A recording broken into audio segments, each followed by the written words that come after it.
Invitamos al escenario a la ministra de la Producción, Ana María Choquehuanca, a Elmer Cuba, socio de Macroconsult, y a María Rosa Villalobos, editora de Economía y Día 1 del Comercio, como conductora de la sesión.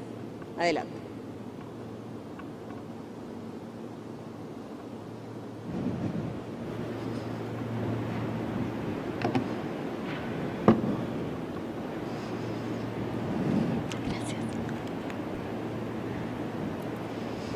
Buenos días, muchas gracias por recibirnos, muchas gracias Elmer, gracias ministra por compartir este espacio y gracias a IPAE también por la invitación. La fuerza laboral ha cambiado significativamente después de la pandemia. La informalidad ha crecido y la cifra que hoy se maneja es de 76%. De esto vamos a hablar más adelante en este panel. No podemos explicar nuestra economía, no podemos explicar nuestras cifras económicas sin la informalidad, pero sabemos perfectamente que tenemos que combatirla. Que hayamos podido convivir tanto tiempo con la informalidad en sus diferentes dimensiones es tanto la solución como un problema. ¿Cómo enfrentar esta situación? La palabra reforma siempre se asoma en esta discusión y eso es justamente lo que nos trae hoy a este espacio que compartimos junto a la ministra de la Producción, Ana María Choquehuanca, y Elmer Cuba, socio de Macroconsult. Y sin más, quiero darle la palabra a Elmer, quien compartirá con nosotros esta mañana las propuestas de formalización laboral.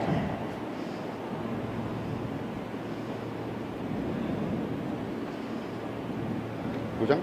Hola, buenos días. Primero, agradecer la invitación a esta importante conferencia de ejecutivos para presentar algunas ideas para poder reducir la informalidad laboral. Estas propuestas se basan en un estudio encargado por la Cámara de Comercio de Lima el año 2019 para intentar, en esos momentos, bajar la informalidad.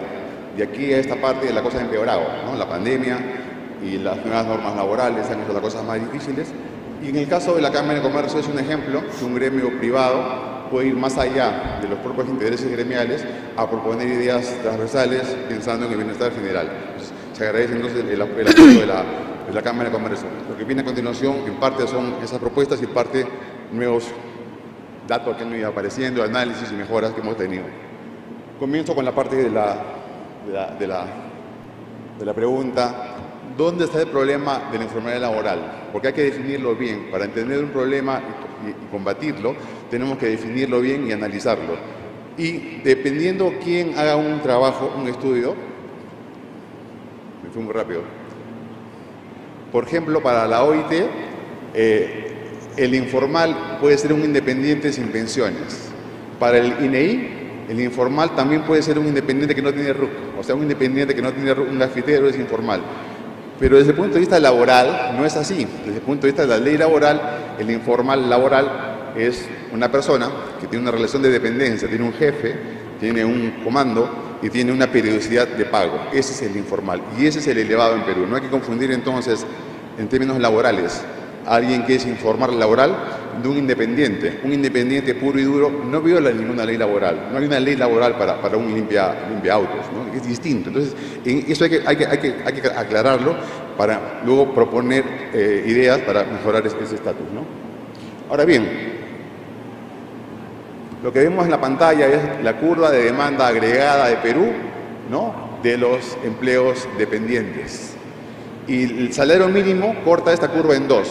El salario mínimo define: mira, si tu productividad laboral es tan baja que no llegas a los 2025, tú eres informal, ¿no? Porque ganas 800 soles, de saque eres informal, ya te excluía.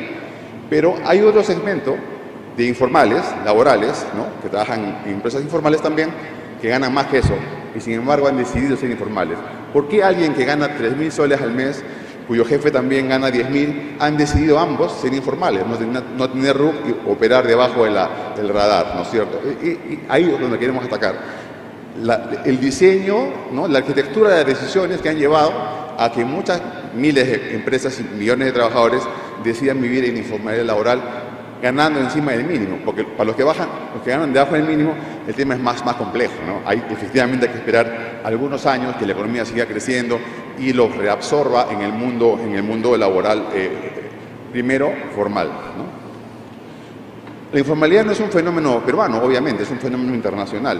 En todos los países del mundo, en todos hay informalidad laboral. desde Japón, que tiene 20%, o el mundo, digamos, avanzado europeo, Estados Unidos, hasta países del África subsahariana. Perú está a media tabla, ¿no? Un poquito más, perdón, está a la izquierda arriba, con un exceso de informalidad, digamos. Hay países con un PIB per cápita parecido a Perú, que tienen una informalidad laboral sensiblemente menor. Algo que está ahí que podemos hacer para bajar esa informalidad, no digo a 20% como en el caso de los países avanzados, pero sí a un nivel más correspondiente, digamos, con nuestro nivel de desarrollo relativo, ¿no? Ahora bien, una breve taxonomía. ¿Dónde están realmente los informales? ¿Quiénes son, no? Lo que tenemos en la pantalla es una taxonomía de todos los empleados urbanos privados. Acá están fuera los rurales y el sector público. Somos casi 13 millones de trabajadores que el día de hoy nos hemos levantado a trabajar. De ellos, dependientes, 6.1 millones. Independientes, casi 5 millones. Empleadores, medio millón. Todos los emprendedores de la MIP están ahí. Y trabajadores familiares no remunerados o trabajadores del hogar. Es decir, un trabajador que vive en la casa del tío lo ayuda a cambio de comida o a cambio de alojamiento, ¿no? 1 millón de personas. Retengamos el número de independientes, ¿sabes? Es una cosa elevadísima, sin RUC, o sea, no es un arquitecto, no es un contador, es un tipo que casi 4.7 millones. La primera mayoría nacional de trabajadores urbanos son los independientes, que ni siquiera son informales. Y eso es el reto que tenemos en el Perú de absorberlos, ¿no? Con el crecimiento en las próximas décadas. Pero vamos a hablar ahora de los informales que son dependientes, donde ahí está el diseño mismo que hemos tenido desde el punto de vista laboral y tributario. Lo que está a la derecha es justamente la tasa de informalidad, ¿no? Que ha pasado de 72% el año 2008, con la fuente del ENAO, a 60% en el 2019. O sea, en ese interín, entre el 2008 y el 2019, Perú, ¿no? Casi duplicó su PIB per cápita, pero la informalidad bajó 12 puntos, 1 punto por año, más o menos. O sea, a esta velocidad, si no hacemos nada especial, nada distinto, podemos esperar 50 años, ¿no? Para efectivamente vaya bajando de un puntito a puntito la informalidad laboral. Eso digamos, eso si no hacemos nada, pero hay espacio, ¿no? Para recalibrar, insisto, la legislación tributaria y laboral de manera de combo para comenzar a reducir de manera importante la elevada informalidad. A la derecha también, bueno, se ve que también que hemos subido el año 22 nuevamente la informalidad ha vuelto a subir luego de la crisis, ¿no? Ahora bien, hay dos tipos de informales laborales. El informal laboral que trabaja en una empresa formal, ¿no? Claramente viera la ley y es un trabajo de SUNAFIL. Pero si SUNAFIL hiciese su trabajo al 100%, igual tendríamos los informales que viven en el mundo informal, ¿no? O sea, ¿qué hace la SUNAFIL con una empresa que no existe, ¿ah? Que ni siquiera tiene RUC? No se puede. Por eso que la manera de atacarla con cierto éxito es atacando también la informalidad de la corporación, de esa pequeña empresa, ¿no? Ahora bien, la informalidad como promedio, ¿no? Me olvidaba. Ha aparecido en los últimos años también en la planilla electrónica, ¿no? Que donde casi es un censo de todos los empleos formales de Perú. Y no conversa bien con el ENAO. Y acá hago una invitación al INEI para que empalme esas dos series y triangule mejor para tener un mejor número, porque si usamos caso al ENAO, a la PLAME, y la comparamos asumiendo unos supuestos razonables, en verdad la informalidad laboral en el Perú es de 60%, ¿no? Definida de esta manera, ¿no? Tipos que trabajan en una empresa, pero que violan la ley laboral, 60%, y no el 77% que incluye a estos independientes, ¿no? Ok, en el caso de la pequeña empresa es 50%, es decir, parecida a América Latina y parecida al promedio mundial. En la mediana y gran empresa en el Perú es de 14%. O sea, la informalidad hoy día en Perú, en las empresas que están en el CADE, es la informalidad que tiene Europa o que tiene Japón. No es un problema central la informalidad en el corporate peruano. No está acá, está acá. En la microempresa, empresas de 2 a 10 trabajadores, donde llega a 90%, en niveles africanos. Y ahí convive con la informalidad de la empresa. Ahí es informal la empresa y obviamente el trabajador también es informal laboral. Ahí está el problema, no está tanto en SUNAFIL. Si hacemos bien su trabajo, SUNAFIL va a atacar acá, ¿no? Hacia atrás. Bueno, y se entiende, el trabajo está, el core del problema está acá. Ok, ¿por qué persiste entonces? ¿Por qué a pesar que Perú ha venido creciendo fuerte año a año y generando empleo y mejorando los salarios hasta hace poco, ¿por qué la informalidad ha caído tan poco? ¿Qué hemos hecho mal para que no caiga más rápido? Un candidato importante es el salario mínimo. Como se ve a la derecha, cada vez el salario mínimo como porcentaje del PIB per cápita en Perú es más alto. En relación a los 6 países más grandes de América Latina, también es el más alto como porcentaje del PIB per cápita. Tenemos un mínimo relativamente alto. Otra manera de verlo es a la izquierda, la línea negra es el salario mínimo, que se ha dado maña para seguir exactamente a la mediana de los ingresos de la microempresa informal, ¿no? Es decir, si no hubiéramos movido el mínimo, la economía hubiera crecido igual y hubiera tenido más empleo y ciertamente más formalidad laboral con un salario mínimo más abajo. Pero el mínimo ha sido de tal manera que es la mediana. Y cada vez que podías tú aspirar a ser formal, se te alejaba de la informalidad. Por eso solamente un grupito ha podido insertarse, digamos, en el mundo laboral en estos últimos años, ¿no? Ok, esto es un problema pluricausal, no solamente es el mínimo, por supuesto. Tanto más importante es este diseño. Lo que vemos en la pantalla es el diseño tributario peruano, una cosa de locos, ¿no? Tú puedes ser RUS, puedes ser RER, o puedes ser régimen MIPE tributario o régimen general, y en función de tu estrategia o de las ventas absolutas. Por ejemplo, en el RUS, ¿no? Pagas 240 soles al año y nadie te toca. Puedes tener un trabajador, 2 trabajadores, robots, no importa, porque no descuentas nada. Simplemente estás con tu banderita. Es un espantazonato, ¿no? Yo tengo mi RUS. O en el RER, que es un régimen donde pagas 1.5 de las ventas. Pareciesen sistemas tributarios pensados en maximizar la informalidad, ¿no? Yo pago 1.2 de mis ventas y chao. Y además compito de manera no igual, desigual, ¿no? No sé si la palabra no es leal, pero no igual con las empresas del régimen general. Porque en la medida que si solamente el margen de utilidad entre ventas es 5%, es el equivalente a pagar 30% de renta. Solamente en ese contexto pago igual. Pero apenas tenga un margen superior de utilidad, comienza a pagar menos impuestos de renta. Por ejemplo, si fuese 25, pago 5%. O sea, las empresas que están en red compiten con una empresa formal general que paga 29.5% de impuestos, contra uno que paga 5%, solamente porque estoy en el régimen red. Y además soy ciego también a los trabajadores, ¿no? Puedo tener un trabajador 2 o 3, no importa, no los descuento, pago ventas. Es un diseño pésimo que tiene 20 o 30 años, se hizo en su momento para hacer algo, pero en verdad no está pensado en incorporar a la gente en el mundo del empleo. Y no es poco, fíjense cómo ha pasado. En el Perú no tenemos 1,5 millones de bodegas ni de restaurancitos. Bodegas 300.000, restaurancitos de menú 100.000, tenemos 400.000. 400.000 unidades que sí podrían ser RUS, pero tenemos 1.400.000. O sea, acá hay un problema, ¿no? Una sobre representación, que hay compañías que tienen 2, 3 cuartos RUSes distintos para no pagar IGB, ¿no? Así de sencillo, evado el IGB. Y RER, que es la línea amarilla, ha pasado también de 100.000 empresas a más de 500.000, que compiten, como digo, coexisten en el mercado con empresas más grandes que pagan casi 30% de renta y estos pagan en verdad en promedio 10% de renta. Y son ciegos a la formalidad. Esto tenemos que cambiar. Ok, ¿cómo enfrentamos entonces este monstruo?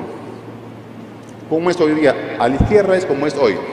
Tenemos un régimen laboral que está basado en el número de mis compañeros de trabajo. O sea, si yo soy un analista de un contador, un guardián, una secretaria, mis beneficios parasalariales no dependen de mí, ni de mi productividad. Dependen de cuántos compañeros tengo en mi trabajo. Si tengo 1.000, feliz de la vida. Si tengo 4, estoy frito. Soy lo mismo. ¿Qué mejor control que ese?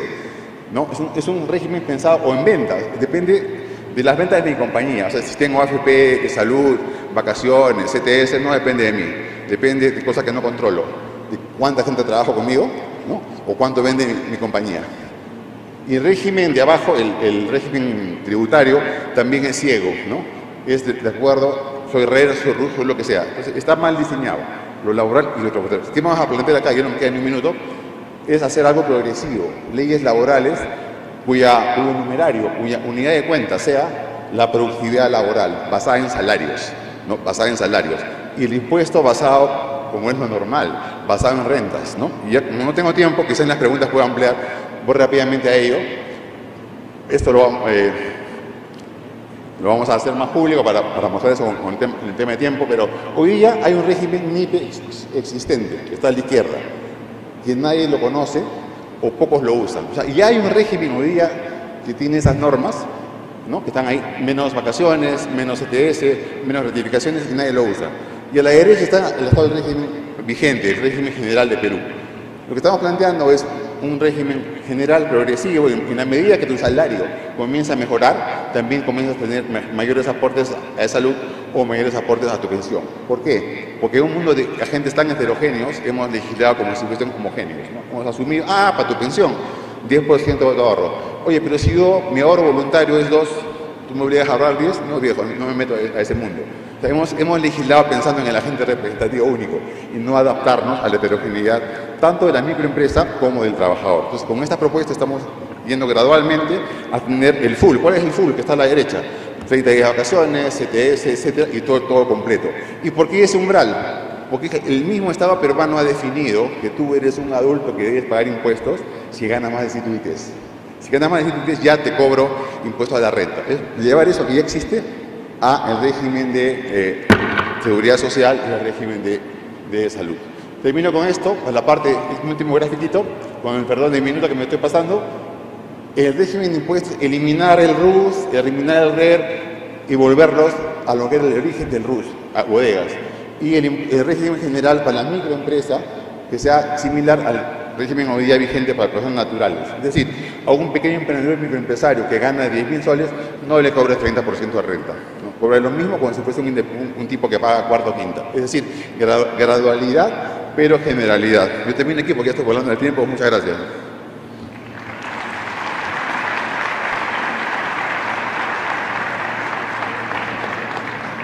Muchas gracias, Elmer, por la presentación. Ministra, por favor, le cedo algunos minutos para que pueda comentar la propuesta. Adelante. Adelante. Muy buenos días a todos, a todas quienes se encuentran aquí el día de hoy. Un agradecimiento especial a la organización por la invitación que me cursaran el día de hoy. Creo que en primer lugar debemos plantear un horizonte de políticas públicas, eso es muy importante, que beneficien el crecimiento de las empresas de todo tamaño. La propuesta presentada por Elmer Cuba el día de hoy abona en ese sentido y la saludamos. La saludo sobre todo porque representa un gran aporte de parte del sector privado y una contribución muy importante para establecer el trabajo articulado entre el sector público, privado, sin dejar de lado a la academia. Eso también es importante para luchar juntos contra la informalidad en el Perú. Sí se requiere evaluar los regímenes generales y progresivos en materia laboral y tributaria. La informalidad laboral es un problema regional, es un problema que afronta la mayoría de países de la región de Latinoamérica, que no han registrado grandes avances desde el 2009 al 2022, en 13 años. El Perú, por ejemplo, tiene que 7 de cada 10 puestos de trabajo están en la condición de informales. Ahí tenemos un porcentaje del 68.1% y además, según esto es un dato de la OIT y en otros países es la tasa más alta de la región, por encima de Chile, que solo tiene el 27%. Pero preguntémonos por qué Chile solo tiene el 27%. Nuestro país vecino presenta una de las menores tasas de informalidad entre las regiones, entre los países de la región, porque tiene un gran avance en las medidas de productividad y protección social.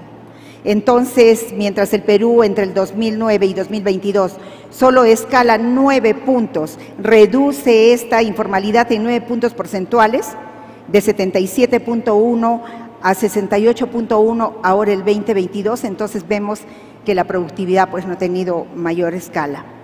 Los costos laborales aquí en el país representan el 67% del salario promedio formal, más elevados que en el promedio de la región, que presentan un porcentaje del 49%. Quizás también debemos ver el limitado acceso al seguro de salud para los trabajadores. El 73.4% de los trabajadores formales en el Perú no cuentan con un seguro de salud proporcionado por sus empleadores debido a lo costoso y complejos requisitos de la normativa laboral. Pero entonces, ¿por qué no mejoran los indicadores de la formalización? la informalidad constituye uno de esos problemas estructurales y precisamente creo que los obstáculos al crecimiento a la empresa radican en los regímenes que perpetúan el enanismo. Ahí estamos hablando de un cambio en el sistema tributario que es complejo también. ¿Qué medidas podrían permitir mejorar el mercado laboral? Quizá la simplificación de regímenes tributarios, el desarrollo de la tecnología que definitivamente incrementa la productividad y el fortalecimiento de la protección social. Ahí, rojo. Muchas gracias, ministra.